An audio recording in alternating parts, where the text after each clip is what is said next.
Olá a todos, no vídeo de hoje eu quero falar sobre a minha religião. Mas você sabe que eu gosto de falar sobre várias coisas ao mesmo tempo. Eu tô aqui sentado na cama. Por quê, né? Porque já tá tarde, mas e aqui a gente pode ter um diálogo mais legal. Eu quero conversar, falar sobre a minha jornada, a minha espiritualidade. E por que desse assunto? Porque algumas pessoas têm perguntado, Rafael, você é cristão? Você não é? O que você é? E eu não sou cristão por qual motivo? Eu não me considero cristão, mas é claro que eu tenho raízes cristãs muito fortes, né? Eu fui criado quando eu era criança, batizado na igreja católica. Eu raramente ia na igreja com os meus pais quando criança, porque eles não iam também. É o meu pai que vai mais, né? Ele chamava a gente para rezar terço quando a gente viajava e tal, ia para Aparecida do Norte, todo ano ele vai ainda. Depois, quando meus pais se divorciaram, me tornei evangélico, que eu fui com a minha mãe na igreja evangélica, mas eu me tornei evangélico. Não é porque ela ia que eu ia também. Eu me tornei, independente dela, eu tinha a minha fé evangélica, né? E para mim o que mais me chamou a atenção era a pregação da palavra. Sempre foi a parte mais forte para mim. Depois, claro, a oração também é muito importante. Viver experiências e tal. E por que que hoje que eu não me considero mais cristão? É porque eu acho que para mim o cristianismo parou no tempo. Especialmente para o cristão evangélico, a Bíblia é o único instrumento de fé e prática. Então você não pode adicionar nada, você não pode dizer, acho que Paulo estava errado. Não pode chegar hoje e vamos fazer um concílio e vamos decidir se o que Paulo disse aqui realmente é de Deus. Não pode fazer isso, porque já foi estabelecido lá no passado, então ninguém pode questionar mais. E para pensar que foram apenas alguns homens que decidiram esses livros, entendeu? E ninguém pode questionar mais. Isso eu não acho muito interessante. Nem mulher, né? Nem mulher pôde participar desses concílios. Então só homens. E alguns homens se juntaram e decidiram o que era.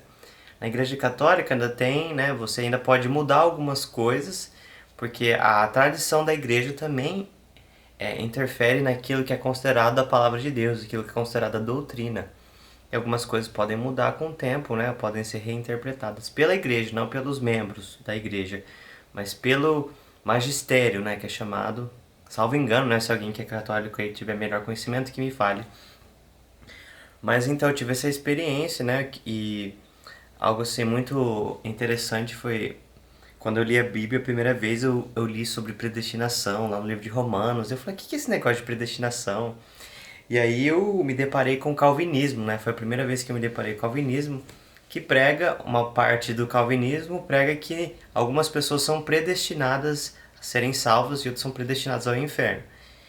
E os presbiterianos, né, que creem geralmente no calvinismo, passam por esse conflito. Poxa, como que eu sei que eu sou predestinado? Então o sinal da predestinação é você perseverar na fé até o fim.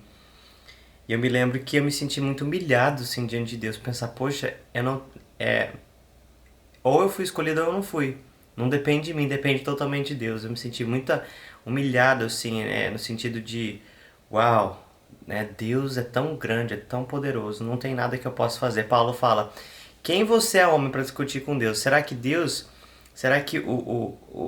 a pessoa que faz o vaso não tem o direito de fazer o vaso da forma como quiser?" né? É até assustador um pouco, até engraçado. Recentemente eu vi, né? Quem gosta de Marvel, DC Comics, geralmente fica naquelas discussões. Quem é o mais forte? Ah, o Hulk, Homem de Ferro. Quem é mais forte? A Wanda ou o Doutor Estranho? Tá? Aquelas discussões. E aí o criador da Marvel, né? Aquele senhor lá que já faleceu, ele falava assim: quem é o mais forte depende da vontade do escritor. Não importa, as suas discussões não importam. O que importa é a vontade do escritor. Vai ser mais forte quem o escritor decidir que vai ser mais forte. Eu achei isso muito interessante. E o calvinismo é bem isso mesmo, né? Assim, Deus decide. Então foi uma das primeiras experiências. E logo aí eu já fui vendo que existia muitas divergências, né? Quando eu li a Bíblia a primeira vez, a minha primeira... quando eu li por conta própria, sem interferências exteriores, sem pessoas me dizendo... sem pessoas me ensinando, fui eu mesmo lendo, eu cheguei à conclusão de que Deus predestinava pessoas, porque é isso que a Bíblia diz claramente, né? De forma literal, é isso que a Bíblia diz. Deixa eu tentar Isso, melhorou. É isso que a Bíblia diz de forma literal. Só que aí vai ter essa grande discussão, eu separei aqui essa discussão para mais ou menos. Você vai ter católicos, protestantes e pentecostais, né? Os católicos vão acreditar que não somos predestinados, que cada um escolhe, cada um tem um livre-arbítrio para escolher. E você tem aí, você é salvo como? Você é salvo pela graça de Deus, através da fé mais obras. Você tem que crer na graça, crer em Jesus e ter obras suficientes para te levarem para o céu. E aí se você é salvo, se você tem obras, se você tem fé, você vai ser salvo. Mas a maioria das pessoas, segundo o catolicismo, provavelmente vai para o purgatório, que é esse lugar de purificação antes de chegar no céu. Na Bíblia evangélica não tem nenhuma evidência de purgatório, clara, pelo menos. Na Bíblia católica existem alguns livros a mais no Antigo Testamento que falam um pouco de purgatório, se não me engano. Eu nunca li esses livros, mas pelo que eu tinha estudado era isso. Você tem o inferno é para quem não acreditou, e tem o céu, que vai, depois do purgatório, você vai para o céu. Ou se você é muito santo, sim, um santo mesmo, você vai para o céu direto, não passa pelo purgatório. Entre os protestantes, quem são os protestantes? As igrejas evangélicas reformadas, presbiterianos, batistas, metodistas, são igrejas bem históricas que estão assim bem ligadas ao movimento da reforma protestante. Então essas igrejas geralmente vão crer que a salvação se dá pela fé, que se dá pela graça de Deus através da fé. Então você não precisa de obras para ser salvo. Só que as obras são a consequência da salvação, da fé. Você vê como é quase como se fosse a mesma coisa do catolicismo, mas sempre tem essa divisão e fica essa briga constante e ninguém nunca sabe. E entre os pentecostais você tem ainda uma visão parecida com a dos católicos, que você é salvo pela fé, pela graça, por meio da fé, mas você tem que ter obras também, que sem obras é morto, não é o que diz Tiago, né? Sendo que, a minha visão, o livro de Tiago é uma contradição direta ao livro de Romanos. Paulo fala, vocês são salvos independentemente das obras. E Tiago fala, olha, a fé sem obras é morta. Qual é o valor de ter uma fé sem obras? Ela é morta. Isso confunde a minha cabeça. Os teólogos vão vir e vão achar uma forma de explicar isso sempre. Porque você parte do pressuposto de que não existem contradições na Bíblia. Então você sempre vai achar uma explicação. E tem uma outra visão que eu descobri alguns anos atrás. Tem algumas igrejas, uma igreja grande, esqueci, as igrejas que fazem parte da vinha, videira, seria um guarda-chuva, que tem várias igrejas abaixo dessa, são várias, é bem grande, e eles têm algo que eles chamam de visão dos vencedores, que é parecido com o purgatório.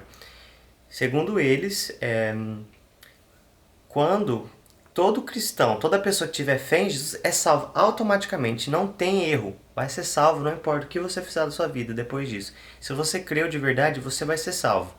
Qual que é a diferença? Quem perseverar, quem tiver as obras, estiver assim, purificado quando Jesus voltar ou quando morrer, vai para o céu. E os outros vão ficar num período de purificação, que é seria o milênio, eu acho, que fala no Apocalipse. E tem até um livro que eu li, eu lembro, a minha psicóloga, ela era pastora também, ela me recomendou esse livro, para eu ler fora das sessões de terapia, mas ela me recomendou e eu achei sensacional a visão desse pastor, que explica alguns textos, em que Jesus fala, olha, de inferno, enfim, que coisas que não era bem inferno, segundo essa visão dos vencedores e tal. Mas você já vê quantas interpretações tem sobre a coisa mais fundamental dentro do cristianismo, que é a salvação. Você entende? Essa coisa mais fundamental dentro do cristianismo e dentro das formas de cristianismo assim prevalentes da nossa sociedade ocidental. Não estou falando de coisas bem assim de fora, de coisas pequenas. Não, são igrejas grandes, católicos, protestantes, essas pentecostais são grandes. Essa que tem a visão dos vencedores, a vinha, é uma igreja grande. Eles têm várias interpretações. Cada uma dessas igrejas tem muitas interpretações sobre coisas assim essenciais da fé cristã.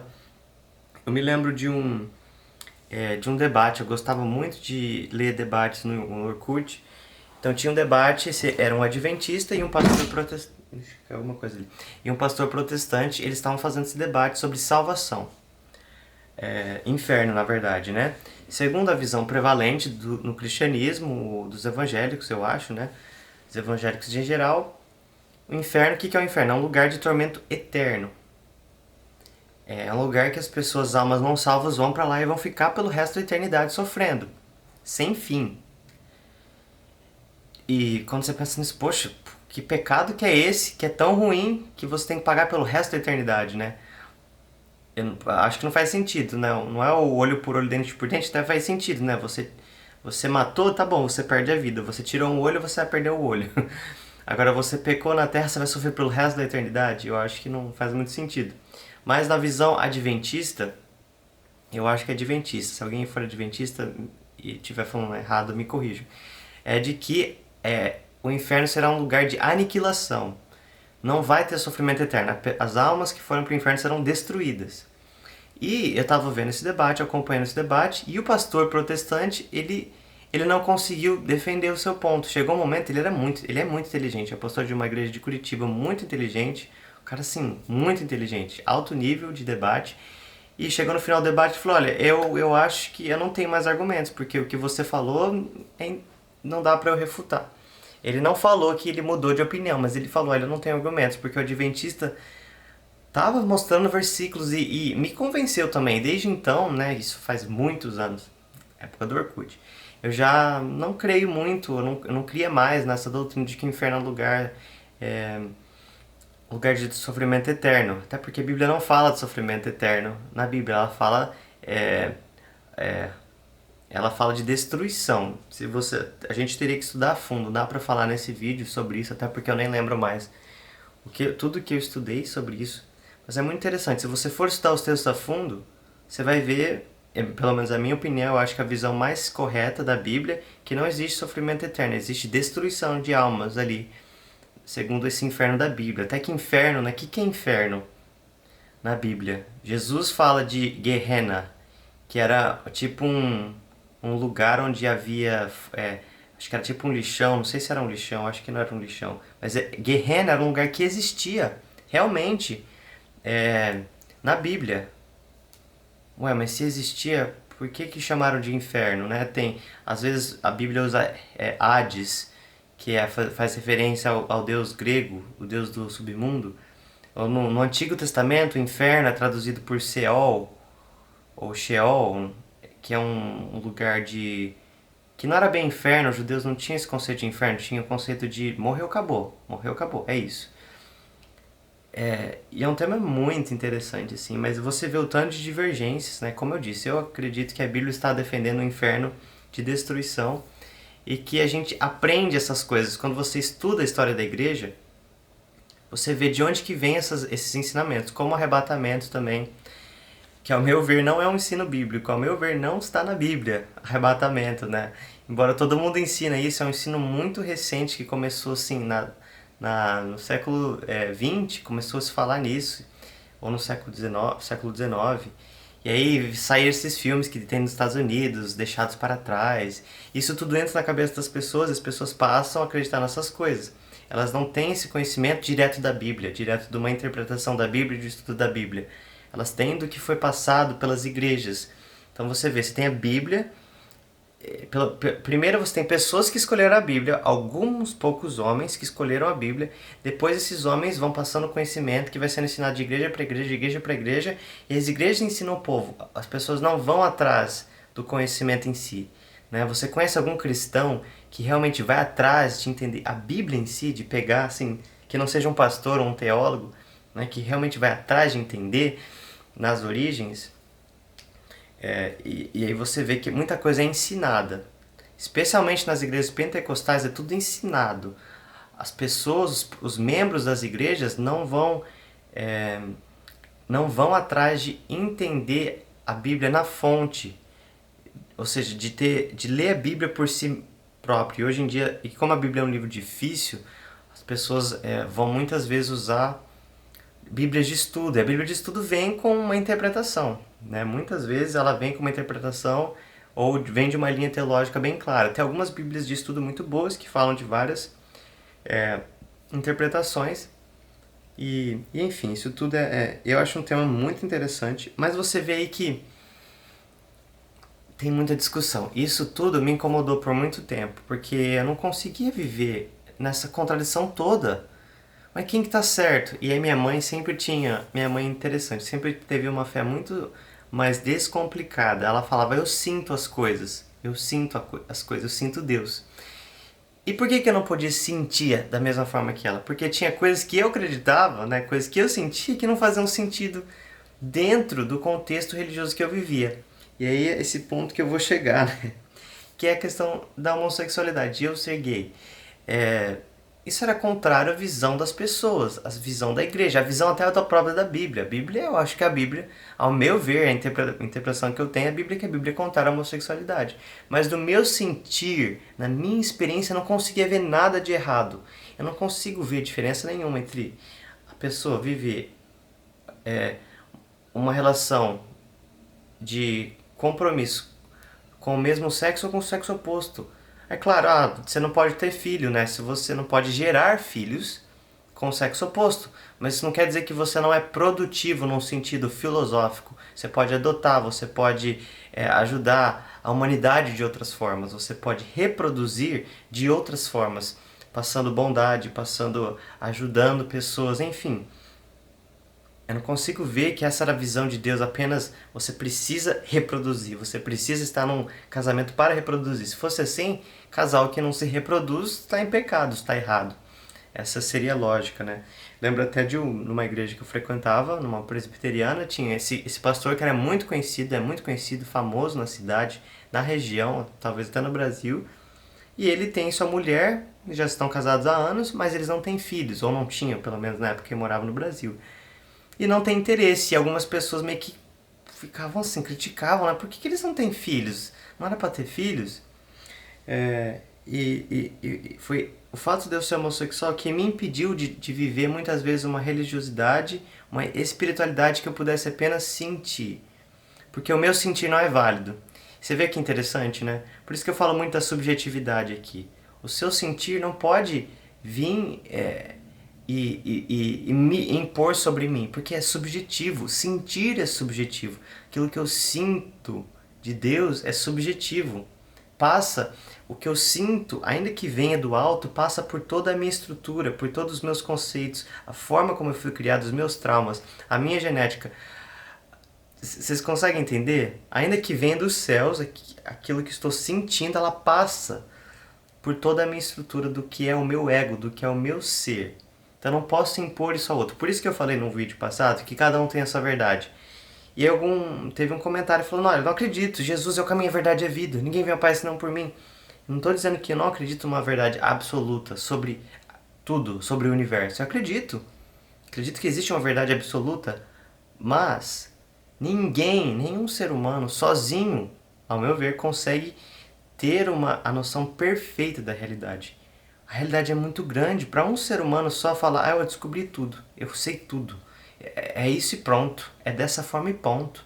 Eu acho muito, sim, arrogância intelectual, espiritual dizer que você sabe tudo, que a sua forma de ver a verdade é a mais correta. Por isso que eu digo, cada um tem a sua verdade, porque muitas vezes tem conhecimentos que parecem contraditórios, mas é porque a gente não consegue entender, a nossa mente tem um limite. Como eu disse aqui na questão do fé, é fé mais obras ou é apenas fé? É fé e as obras são a consequência da salvação. Você vê que na prática é a mesma coisa? Fé e obras é a mesma coisa que fé com consequências sendo as obras. Você entende? É quase a mesma coisa. Só que quando a gente coloca na parte racional, você vai encontrar limites da razão. E espiritualidade, ao meu ver, deve ser algo sim, algo que está um pouco além da razão, que é algo que você experimenta. E por isso que não pode ser imposto no outro, é por isso que você tem que sentir, você tem que... Sabe, minha mãe, quando ela se converteu, eu gosto muito dessa história. A gente tinha uma amiga, não era uma amiga, era uma amiga assim, né? Ela que me discipulou, que foi a primeira pessoa que me ensinou sobre a Bíblia. Mas essa mulher era paciente da minha mãe e ela ficava ligando toda terça-feira à noite pra chamar a gente pra ir na igreja, num culto da terça-feira. Toda terça-feira acontecia isso. E a gente sabia. Terça-feira tocava o telefone e ela falava, ninguém atende o telefone, porque a fulana, a Corina, né, o nome dela, gosto muito dela. Tenho boas lembranças com ela. a Corina ligando pra gente ir na igreja. Então não atendi. E um dia minha mãe foi.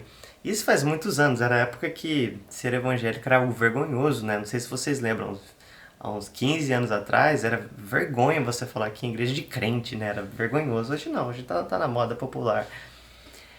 E minha mãe entrou, eu lembro da descrição dela, ela subiu as escadas, né? Que naquela igreja tem umas escadas bem grandes na entrada, assim.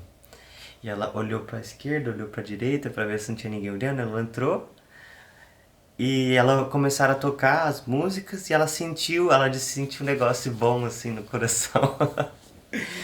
Ela sentiu Deus, sabe? Por isso, e essa foi a experiência que ela teve. Eu tive muita experiência assim também. É, e, e isso é a espiritualidade, sabe? A espiritualidade é algo que tem que ser experienciado. Tem um autor indiano chamado Osho. Ele fala o seguinte: a verdade é uma experiência. Porque se você colocar no papel, começar a discutir ideias de espiritualidade, umas coisas não vão fazer sentido. É como se estivesse fora do limite do que a gente consegue se comunicar dentro do paradigma que nós temos atualmente. É como você tentar explicar o que é o amor por um cachorro, sei lá, não sei. É, você não consegue explicar, nem para um outro ser humano você consegue explicar o que é amor, não é? Na verdade, eu li um livro recentemente, faz um tempo já, não terminei o livro, mas eu li algumas partes. Chama Bioquímica do Amor e ele explica o que acontece no corpo do ser humano na forma química, quais são os hormônios que são ativados, que são liberados, quando a pessoa está se apaixonada, está amando. Então, eles verificaram, por exemplo, que quando você está apaixonado, você tem altos níveis de dopamina e baixos níveis de endorfina, então que causa aquela adrenalina toda, só que você se sente meio sugado, assim, aquilo suga suas energias, que é algo fulminante. A paixão é algo fulminante, é muitas vezes comparado com um vício numa droga pesada, porque é aquela dopamina muito forte e falta endorfina e você quer aquilo de novo. E quanto ao amor, o amor assim, sendo algo. Vamos pensar num casal que já está junto há muito tempo, que já passou por muita coisa junto e que tem aquele amor maduro, com raiz. Esse tipo de pessoa vai ter um certo nível de dopamina, oxitocina, endorfina, tudo meio mais equilibrado. Mas isso é a parte biológica, a parte química das coisas. Você não tem como explicar o amor. Não tem como você colocar em termos racionais. Isso até tem, mas você fica limitado. Se você dizer que o amor é apenas bioquímica, sabe, eu não acredito nisso. Eu acredito que a gente pode descrever o que acontece no corpo, mas isso não impede de nós vermos a beleza subjetiva das coisas. Você pode explicar a biologia de uma planta, de uma rosa, mas isso não te impede de apreciar a beleza da rosa, entende? E pra mim é esse tipo de espiritualidade que eu vivo hoje, sem definir muitas coisas racionalmente. Que nem minha mãe, eu sinto Deus. Ela foi numa igreja evangélica, ela era católica, ela foi algo que era contrário à doutrina dela, a doutrina que ela tinha até então. Ela era devota de Nossa Senhora. Algo que, mas ela sentiu Deus e pronto, sabe? Eu acho que não tem que complicar mais e ficar colocando a doutrina em cima sabe? Que explicar as coisas. Eu não sei se eu falei isso no outro vídeo, mas quando eu era mais jovem, né? Eu participava de tinha uns amigos, a gente saía pra orar espontaneamente. A gente não combinava, a gente tava junto e começava a orar, começava a cantar. Orava por horas e horas. E esse grupo nosso ficou famoso na igreja. Era uma igreja grande, sei lá, uns 2.000 membros. Ficou famoso e um pastor de jovens chegou, puxou a gente e falou: olha, muito legal o que vocês estão fazendo, mas vocês precisam participar da igreja, da gente aqui. Vocês precisam de um líder, precisa ser algo formal da igreja. Eu falei: pronto, vai acabar. Você quer colocar freio, sabe? Quer colocar controle. Eu sei que talvez eles devem ter seus motivos, né? Não sei, deve ter, eu não entendo. Nunca fui liderança, nesse tipo de liderança, para entender o que passa na mente de um pastor. Né? Um pastor de jovens e tal. Mas eu acho que E isso isso que a gente tinha acabou. Depois disso que começou a se tornar algo formal, acabou, porque era algo que a gente experienciava, era algo assim muito intuitivo, era muito da experiência. Não tinha nada, não tinha muitas barreiras, era algo tudo, a gente se entendia, um falava meio telepaticamente com o outro. A gente caminhava assim de forma orgânica, em direção a algo, a essa espiritualidade, mas acabou. Eu acho que um dos motivos que fez esse tempo que a gente teve acabar foi o fato de ter se organizado demais, ter se tornado algo formal. Que é a nossa tentativa, né, gente? A gente tenta toda hora explicar e colocar tudo dentro do nosso controle. A gente não quer nada fora do nosso controle. E essa são uma das coisas, né, que me fez sair um pouco do cristianismo, porque o cristianismo tem muitas coisas. Sabe, entre os pentecostais você tem mais liberdade para agir no espírito, né, que eles chamam, no culto, porque eu fui criado, né, as origens da minha fé cristã são numa igreja tradicional que você tem muita ordem no culto, tudo mais.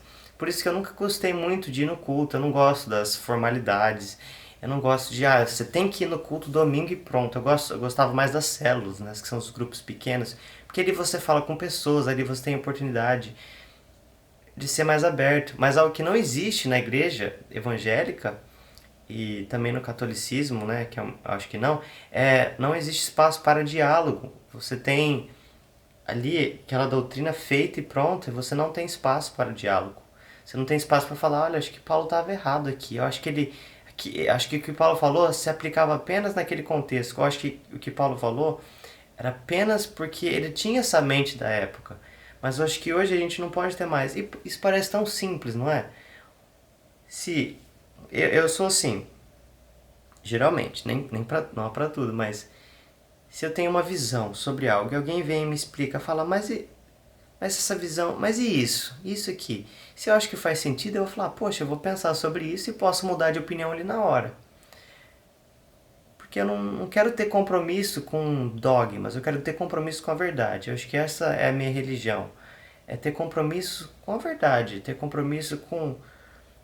Ainda que seja difícil para mim, que seja sair desse bloqueio. Lembro para minha mãe foi muito difícil ela se tornar evangélica porque ela se sentia traindo Maria, Nossa Senhora. Ela se sentia traindo porque ela tinha feito uma promessa para Nossa Senhora, a respeito de mim, na verdade, né? Que eu tive um problema quando eu era criança, enfim, não vou entrar num assunto, não é bem uma enfermidade, mas teve uma situação lá, tive que consultar vários médicos que não achavam o que eu tinha, e ela fez essa promessa, e ela se sentia culpada por isso. Então você vê, ela teve a experiência com Deus na igreja evangélica, mas ela não queria romper porque ela tinha um bloqueio de paradigma. Da mesma forma, você tem o oposto. Eu lembro, tinha uma amiga, né, na faculdade, eu chamei ela para ir na igreja evangélica algumas vezes, mas ela era bem católica. Um dia ela falou, olha, Rafael, eu acho que a igreja católica é a igreja verdadeira, desculpa, mas eu vou ficar, eu amo ir na missa, eu amo as tradições, né, na igreja católica você tem bastante tradições, você tem bastante simbolismo, você tem a ceia, né, a Eucaristia todo domingo, na igreja evangélica só uma vez por mês. Então você tem todo esse simbolismo, e tem gente que gosta, tem gente que pratica a espiritualidade melhor dessa forma, através de simbolismos. Entre os evangélicos tem algumas dessas coisas, por exemplo, orar na mata, orar no monte, que a gente chamava, né? A gente chama, que é quando você vai orar na mata, na verdade, que geralmente não tem monte, né? No Brasil não tem muito monte para você orar, então é mais na mata, você vai ali, acha um terreno baldio, onde tem uma florestinha, acha uma clareira ali e ora ali. E tem pessoas é, que sentem mais espirituais num lugar desse. Embora não tenha nada na Bíblia falando sobre isso, nada, absolutamente nada. Mas tem gente que acha que é algo mais poderoso, que acontece lá, então tá tudo bem. Tem gente que ora descalço, que gosta de tirar os sapatos, né? Porque Deus disse lá na Bíblia para Moisés, aqui é lugar santo, então tire os sapatos, tire as suas sandálias. E tem pessoas que se desenvolvem melhor dessa forma. E pra mim, válido, boa. Eu não gosto que quando as pessoas querem impor isso. Especialmente quando você não tem provas disso, sabe? Não tem evidência de que isso se dá dessa forma. Mas por que você acredita nisso? Por que eu deveria acreditar também? Se você acredita, ótimo. Mas por que eu deveria acreditar também? Não impõe sobre mim. Mas se você está fazendo o seu respeitosamente, eu lembro até ah, nas reuniões de família, de Natal, na casa do meu pai, eles oram Pai Nosso, uma Ave Maria, e ótimo, eu participo, né? Eu não rezava a parte da Ave Maria, mas eu rezava a parte do Pai Nosso e fechava os olhos ali em respeito, porque, gente, é pessoal de cada um. Não, sabe, eu não consigo impor mais a mim mesmo ou aos outros esse fardo de querer explicar. Mas vamos falar um pouco mais, né? Então eu fui evangélico por muitos anos e a homossexualidade foi a questão principal que me fez romper, porque eu tinha esse bloqueio. Racionalmente eu não conseguia achar respostas, porque todo mundo tem uma opinião válida, todo mundo tem uma explicação racional para tudo. Você pode racionalizar tudo. Na Bíblia você pode justificar tanta coisa, como já foi justificado no passado, até o racismo, até a divisão da sociedade, é, a mulher não ter direitos. Você pode justificar tanta coisa que a gente não concorda hoje através da Bíblia. Então eu descobri racionalmente não dá. Chega um impasse, você vê dois pontos que são igualmente racionais, então não dá para decidir. E a minha experiência também não dava. Por quê? Porque todo mundo que eu conhecia era contra ser homossexual e ser cristão. Não pode, né? Você não pode praticar homossexualidade. Então foi aí que eu fui rompendo e eu lembro que eu fiz um amigo num acampamento. Eu fui, ele era homossexual também, a gente nunca, né, só pra deixar claro, não me apaixonei por ele, nem ele por mim, que eu saiba, não, por nada. Mas a gente tinha essas discussões às vezes e uma vez ele falou assim, olha, se um dia eu amar um homem e esse homem amar a Deus e eu amar a Deus, a gente pode ficar juntos, se casar e tá ótimo. Eu falei, mas é pecado. Ele falou, sim, mas Deus cobre esse pecado. A graça dele cobre. Eu falo, não, né, isso está errado. A Bíblia diz que... O que a Bíblia diz? Paulo falava, continuaremos pecando para o pecado, para que o pecado abunde? De forma nenhuma. Né? Se nós morremos para o pecado, nós não vamos continuar no pecado.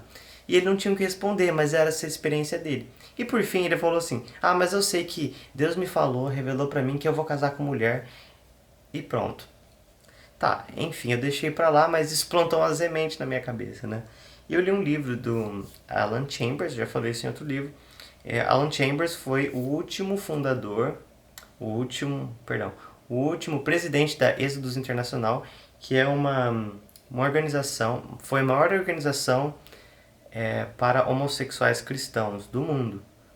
Que eles ajudavam a pessoa a viver uma vida de acordo com a palavra de Deus. E o Alan Chambers também é homossexual, só que ele se casou com mulher. Com uma mulher, e ele é casado com ela ainda, ele mora aqui em Orlando, inclusive, tem uma igreja lá, nunca fui na igreja dele. Ele vai numa igreja aqui, e eu conversei com ele uma vez, por telefone, eu li o livro dele primeiro, que ele conta a jornada dele. Ele tem 2 filhos, né, acho que são filhos adotivos, mas ele e a esposa contam a jornada deles. A dificuldade que ele passou, para ter a primeira relação sexual com a mulher demorou 1 ano, porque ele não tinha a força, né, o desejo. Mas no caso dele, ele tá casado ainda. E ele fala claramente, ainda sou homossexual, mas eu estou casado porque eu tenho uma família, sabe? Eu acho isso sensacional. O cara admitir isso e falar, não, eu tenho uma família. Porque não tem por que separar. Às vezes você tá junto ali, não tem por que separar, entendeu? Você pode ensinar os outros um caminho mais fácil. Mas você não precisa separar. Que nem casais héteros que já não tem aquela paixão, mas que estão juntos, já estão tempo, já se conhecem, não tem, sabe? E cada um sabe, né? O que é melhor pra si, eu deveria saber. Tem aquela frase, escolha o seu difícil, porque tudo vai ser difícil de qualquer forma. É difícil você se olhar no espelho e ver, não tô com aquele corpo que eu gostaria. Mas também é difícil ir pra academia, fazer dieta, comer certinho, não comer só porcaria. Então escolha o seu difícil. Então eu li esse livro e no livro ele conta a história dele e ele falou, ele foi o último presidente da Êxodos Internacional. Por quê? Porque ele viu que estava fazendo mal para as pessoas, para os homossexuais que iam lá achando que iam ser curados. Passava essa impressão de que iam ser curados, mas não existe cura. é o que é. Se você é homossexual e você acredita que é pecado, você vai ter que provavelmente ser celibatário pelo resto da vida. Não é algo que você muda. Você pode viver um casamento heterossexual? Pode, como o Alan fez. Vai ser mais difícil? Vai, mas escolha o seu difícil. Se isso vale a pena para você, escolha. Né? Eu só acho importante deixar claro para o seu cônjuge, né, as suas dificuldades, suas lutas. Isso por uma questão de justiça com o seu cônjuge, né? Ele está esperando que você sinta desejos, ou ela está esperando que você sinta desejos por ela ou por ele. Tá? Então eu li esse livro, e no final do livro, isso que eu achei que foi assim, o ponto principal do livro, no final ele não falou qual era a posição dele, ele não falou que se é homossexual é pecado ou não, ele não falou, ele falou, olha, terminou o livro dizendo, a graça de Deus nos basta, e não falou. E eu fiquei de cara, né? Fiquei de cara porque eu queria ter uma posição dele para eu refutar ele, mas ele não deu uma resposta e isso ficou na minha cabeça. Passou, depois eu li um outro livro da Vicky Beating, que era uma cantora evangélica que foi abstinente por 35 anos da sua vida. Ela ficou solteira e ela fazia tour nos Estados Unidos cantando, e ela começou a passar por muita solidão porque ela não conseguia se relacionar com homens, ela não sentia o desejo, não sentia vontade, atração nenhuma. E ela ficou doente, ela teve uma doença autoimune que, segundo o médico dela, poderia ter sido causada por alguma coisa que ela manteve dentro de si por muito tempo, que ela reprimiu. Segundo esse médico, essa doença autoimune muitas vezes era causada por um sentimento de auto-rejeição. Olha só que interessante. E ela entendeu que isso se dava provavelmente porque ela não se aceitava como lésbica. Você vê, isso pode causar doenças, você não se aceitar. Até como quando eu fui na psiquiatra, né? Quando eu costumava ir na psiquiatra por causa das crises de pânico, eu fui bem aberto. Uma vez eu saí com um cara e eu tive uma crise de pânico terrível depois, porque eu me senti muito culpado. Então ela falou assim, olha, então eu já estava lá 3 anos, eu estava indo nela, né? Ela falou, enquanto você não se aceitar, você não vai se curar. Falei que abusada essa médica, né? Até mudei de médico depois, eu realmente mudei, eu nunca mais fui nela depois desse dia. Falei que abusada essa médica. Mas é verdade, essa falta de aceitação causa pânico nas pessoas, causa doenças, literalmente. Então, um pensamento religioso desse causa doenças, causa morte, causa ansiedade. Então, por isso que eu fui chegando à conclusão, poxa, isso não é de Deus. Como que pode ser de Deus? Jesus prometeu o quê? Vida e vida e abundância. Cadê? Que não tô vendo, né? Tá, eu li o livro da Vicky Beating, que é um livro, assim, sensacional. Chama Undivided. Ou se vocês tiverem interesse, coloca nos comentários aí os livros que vocês querem. Esse é mais recente, 2018, do Alan Chambers de 2014. O do Alan Chambers é bom, mas o da Vicky Beating é muito bom. Eu li um livro também os livros, as histórias são todas parecidas, né? A pessoa vai na igreja por muitos anos e não consegue viver aquilo lá. Enfim. E também os amigos jovens que eu tinha na igreja, dos que eu sabia que eram homossexuais, que eu saiba, nenhum mais está na igreja. Alguns têm a espiritualidade, vivem a vida, né, com uma certa fé em alguma coisa, mas não vão na igreja, porque não dá, sabe? É um paradigma, desculpa, que a igreja cristã precisa superar, ela precisa entender. E aqui nos Estados Unidos você tem bastante igrejas chamadas de progressistas, igrejas cristãs progressistas, que são cristãs, né, que seguem Cristo, mas que elas são abertas a reinterpretar as escrituras e questionar os autores, que eu acho sensacional, porque é o normal, não é? Dentro do judaísmo, se você for ver, o judaísmo ainda continua questionando coisas e adicionando coisas nas doutrinas deles, sendo salvo engano, né? Não sei, que tem algumas linhas de judaísmo, mas pelo que eu entendi, ainda há discussões. O próprio Talmud, que é um dos livros sagrados do judaísmo, é um livro de discussões de rabinos, assim, de pessoas religiosas falando, não, isso aqui é o certo, isso aqui é o certo, isso aqui é a vontade de Deus, isso aqui não é. Porque eu acho que é o normal, né? A gente não... Quem é que sabe tudo, que pode falar, esse aqui tá o livro e pronto, não pode questionar nada sobre esse livro. Sabe, eu não acho que isso... E você percebe que isso não tem nada demais. Não tem nada demais você poder questionar. Lembro que eu conheci um cristão aqui numa igreja que eu ia lá na Virgínia. Ele era um ancião na igreja, uma pessoa, um homem de idade, né, que era muito respeitado. Ele falava assim, olha, isso aqui que Paulo escreveu, eu acho que eu não concordo com isso. Eu acho que eu não concordo, mas eu não posso falar muito disso aqui, porque não sei o que. Poderia criar problemas pra ele, né? Mas é nesse. Enfim, são tantas coisas que eu poderia falar aqui, mas é, pra chegar no final desse vídeo, o que. Depois que eu parei de ir na igreja, eu senti meio que assim, faltava alguma coisa. Como é que eu vou praticar a espiritualidade agora, né? Não por eu não ir na igreja, porque eu nunca gostei muito do culto em si, eu gostava mais das células, gostava da comunidade, da parte de estar junto e tal, da comunhão mesmo. É, eu descobri Elaine Orives, que é uma espiritualista, alguns chamam ela de coach quântica, mas ela é uma espiritualista, ela se considera uma espiritualista.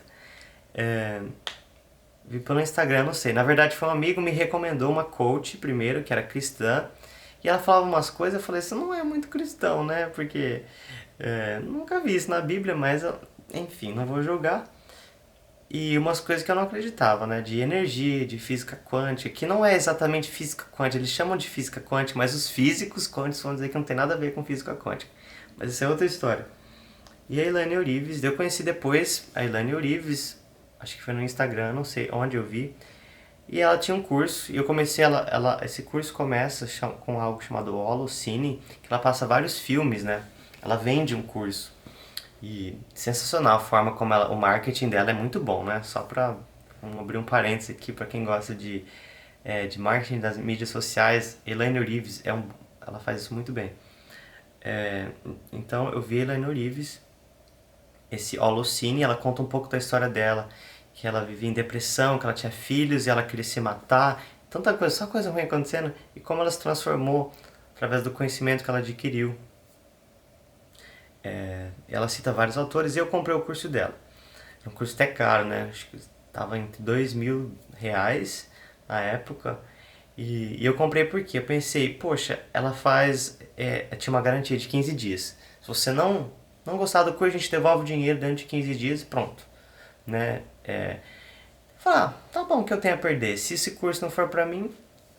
E ela falava umas coisas muito doidas nesse curso, sabe? Muito doidas sobre o universo, sobre a vida. Coisas que eu nunca tinha ouvido falar antes, assim. E eu falava, essa mulher é doida, não tem nada a ver isso que ela tá falando, isso não é verdade, isso não existe. E eu falei, mas eu vou experimentar, né? Porque como que você vai saber se você não experimentar? E eu fui experimentando sobre coisas sobre elevar a sua energia, sua vibração, sobre praticar, deixa eu ver quantos minutos, 42 minutos, gente, tô quase terminando, ou não, né? Mas ela falava sobre essas coisas e eu, não sei se eu acredito nessas coisas. Ela falava de Jesus também. Eu falava, que legal, ela fala de Jesus e tal. Mas eu fui praticando. E um dia eu pratiquei um exercício que ela passou sobre gratidão. E, e eu me senti tão bem naquele dia. Eu não fiz nada de tão diferente, mas eu me senti tão bem. E eu me lembro que eu tirei uma foto minha, postei no Instagram, normal, tava no carro, recebi tanto elogio, nossa, tanto elogio, tanto elogio, tanto elogio. Gente, naquela época eu não recebia muita mensagem no Instagram. Tanto elogio, até do meu crush eu recebi um elogio. Que ele nunca falava nunca comigo, nunca. Eu falei, poxa, acho que algo aconteceu, né? Acho que a minha energia tá diferente, as pessoas estão vendo algo diferente em mim, porque eu tô vibrando alguma coisa diferente. Só pode ser porque eu era a mesma pessoa, o mesmo rosto, não tava com roupa, normal. Uma foto normal que eu postei no Instagram. Eu falei, interessante isso aí. E eu comecei, daí eu falei, vou continuar esse curso até o fim, que é um curso de 3 meses, gente. Então é um curso muito pesado, eu não cheguei nem a terminar, porque era muita aula. E algumas coisas eu fui, tinha algumas técnicas, ela fazia algumas técnicas de meditação que ela fazia. E eu fui experimentando, eu fui vivendo um novo tipo de espiritualidade que era muito parecido com o que eu experimentava na igreja evangélica também. Só que tinha outro nome, tinha outras doutrinas. Mas a experiência era e é muito parecida. E depois a Elaine falava muito do Hélio Couto também. Hélio Couto é um professor, palestrante também, que assim, é um conteúdo um pouco acima do que eu consigo aguentar no momento sobre o universo. Ele usa muita ciência no que ele usa. Eu não sei de onde vem tanta inteligência daquele homem, assim. E tem um produto que ele oferece que chama ressonância harmônica. Você pode procurar no site dele, Hélio Couto, sei lá, qual que é o site dele. Que é um produto assim de iluminação espiritual. Mas você faz pedidos para ele, você manda um e-mail, faz os pedidos. Eu quero comprar uma casa, carro, um apartamento. Você faz os pedidos. Mas para você poder fazer o pedido, você tem que fazer o curso dele. O curso dele é gratuito, tá lá no site gratuito. Só que são, acho que umas 100 palestras. Cada palestra tem 2 a 3 horas de duração. Então imagina, é muita palestra. Eu não cheguei a terminar, então não pude pedir o produto dele. Mas é como se fosse é uma isca, né? Porque é um produto, assim, na verdade, as palestras vão te transformando, assim. Você vai assistindo, você vai entendendo como que é a vida. Ele fala muito de Jesus, assim, é uma espiritualidade até difícil de seguir. Porque até se você for pega o Sermão do Monte de Jesus, é uma espiritualidade difícil que Jesus propõe.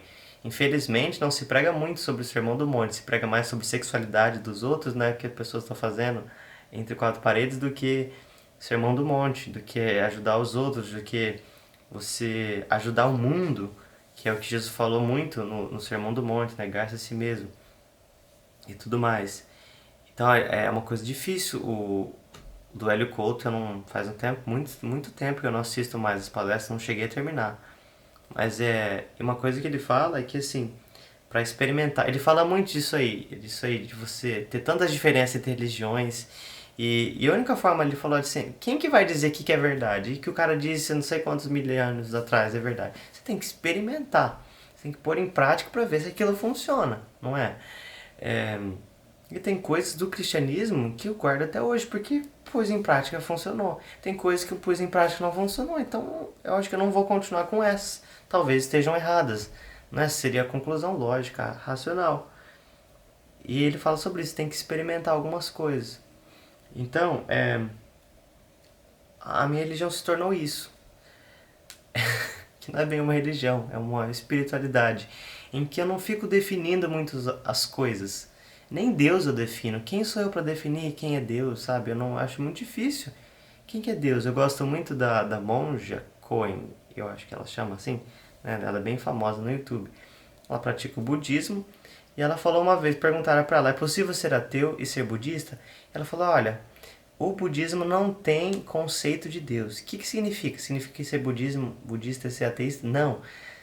Significa que o budismo não tem conceito de Deus. Ele não define Deus. E é isso, sabe? Você pode ser cristão e ser budista, ter práticas budistas, sendo cristão, acreditando em Deus, porque o budismo não vai querer se preocupar com isso, porque na prática, né? Quem é que pode definir Deus? Olha só, até quando Jesus fala sobre amar a Deus, quais que são os primeiros mandamentos, os mais importantes? Amar a Deus sobre todas as coisas, amar o teu próximo como a ti mesmo. E como que você ama a Deus? Deus não precisa de nada. Deus não precisa da sua adoração.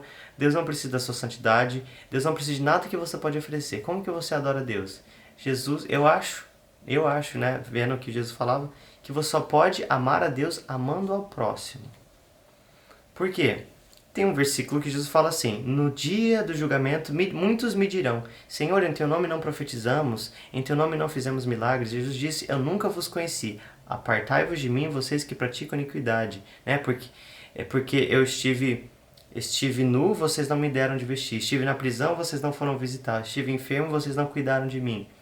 E essas pessoas vão perguntar, mas Jesus, quando nós estivemos nu, quando você esteve na prisão, quando você esteve enfermo? E Jesus vai responder, todas as vezes que vocês não ajudaram o seu próximo, aquele que estava em necessidade, vocês deixaram de fazer a mim. Da mesma forma, os que serão recebidos por Jesus ali naquela parábola, naquela história, né? Jesus disse, olha, vocês ajudaram o próximo, vocês ajudaram a mim. Vocês amaram o próximo, vocês amaram a mim. Vocês deram água para o seu vizinho, para o seu próximo, você deu água para mim. Então eu entendo que o único mandamento é esse. Amar ao próximo como a si mesmo, porque é a única forma de amar a Deus. Amando a Deus no próximo. Não é o que João diz. Eu acho que de todos os autores bíblicos, João é o cara assim mais espiritual, mais fora da casinha, da caixa ali, né? E por isso é tão difícil entender algumas coisas que ele diz, porque está fora dos paradigmas muito racionais. E ele fala assim: quem ama conhece a Deus, quem não ama não conhece a Deus. É isso, é simples. Amar a Deus é isso, amar. Amar o próximo. Se você ama, você conhece a Deus. Por isso que eu tinha. é, eu lembro que eu tinha várias crises assim, né? Porque eu não sei se você conhecem um pouco da doutrina espírita. Eu conheço bem pouco. Mas os espíritas que eu conheci eram pessoas muito amáveis, muito amorosas. E até na igreja evangélica a gente falava: nossa, os espíritas, eles são muito amorosos, eles praticam muita caridade, eles ajudam muito o próximo. E eu pensava: como que pode? Se eles não são de Deus, porque eles têm uma doutrina diferente da nossa, acreditam em espíritos, né? Que a gente falava: não, são demônios, não são espíritos, amigos, são demônios. A gente falava isso, a gente achava isso. Ainda acho na igreja evangélica que os espíritas são possuídos por demônios e os demônios visitam, mas se eles mostram tanto amor, de onde vem esse amor? É de quem? Sabe? E pra mim é simples. João diz: quem ama Deus conhece. Quem ama conhece a Deus. Quem não ama. E pra mim essa é a espiritualidade que a religião que eu gostaria de viver. Até Tiago fala, né? Que a religião verdadeira é ajudar as viúvas sei lá, os órfãos nas suas necessidades e blá blá blá blá blá. É isso, é ajudar o outro. Que é só assim que a gente ama a Deus. E eu acho que é isso, gente. Nossa, eu falei muita coisa. Essa é a minha religião hoje em dia. Eu não defino muito nada. E o que eu acredito é que eu não sei muita coisa. Estou aberto a aprender. E eu acredito muito nessa consciência de saber que nós estamos juntos, somos um. Que eu acho que tem uma crença assim, bem fundamental que a divisão não existe. Essa divisão que há entre nós, entre idade, entre cidades, entre país, entre condição social, entre cor, raça, gênero, sexualidade, ela não existe. Nós somos todos um. Somos todos parte de um todo. Paulo disse que em Deus vivemos, movemos e existimos. Né? Nós somos parte, nós estamos em Deus. E essa divisão não existe. Essa divisão é uma ilusão que é criada por quem não sei. Mas a verdade, quem quiser enxergar a verdade vai ter que ver essa união, vai ter que romper esses paradigmas de divisão. Então isso é muito importante, a empatia, né? Essa talvez seja o padrão moral mais importante, a empatia. Amar ao próximo como a si mesmo. Como a si mesmo. Você sente o lugar do outro. Você se sente no lugar do outro.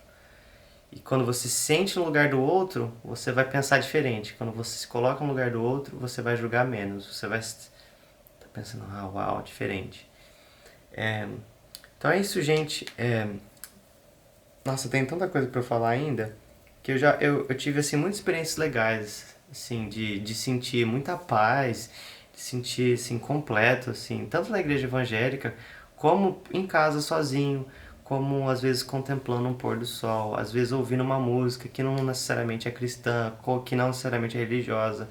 Tem algumas músicas que eu tenho ouvido, tem uma cantora, eu não sei se ela é americana, mas ela canta uma música indiana, umas músicas indianas. Ah, meu Deus, até esqueci. E a letra fala sobre unidade, fala sobre Deus, sobre amar a Deus, amar aos outros. E uma vez eu tava ouvindo essa música no carro, eu senti tanta paz assim. Eu até chorei ouvindo essa música. Tava dirigindo, falei: nossa, que coisa boa, né? Queria até que essa viagem não acabasse tão cedo, né? Porque eu tava viajando pra outra cidade. Pra eu ficar ouvindo, ficar essa sensação boa, assim. É aquela sensação de estar unido com tudo, né? Com Deus, com a vida. Que é algo muito legal que tem na igreja evangélica também, que é algo que eu sinto falta, né? Algumas vezes, que é aquela sensação de unidade, é vocês estarem juntos, cantando uma mesma música, louvando ao mesmo Deus. Você entende como isso é poderoso, né? O problema é quando começa a dividir, né? Daí é outro assunto, quando vem essas teologias que dividem, mas essa parte de comunidade. E é mais ou menos isso que eu acredito. Eu espero que eu possa ter passado um pouco dessa experiência que eu vivi, dessa espiritualidade que vai se desenvolvendo. Tem muita coisa que eu tenho que melhorar e isso faz parte, né, do crescimento espiritual. É você desenvolver as suas sombras, ver o que está nas sombras e ao invés de negar as sombras, que você empurra ela para mais baixo do tapete, você traz elas à tona e aceita as sombras e elas vão ser iluminadas. pela luz que há em todos nós, que eu acredito que é sim. Então tá, gente, é isso, obrigado, até o próximo vídeo.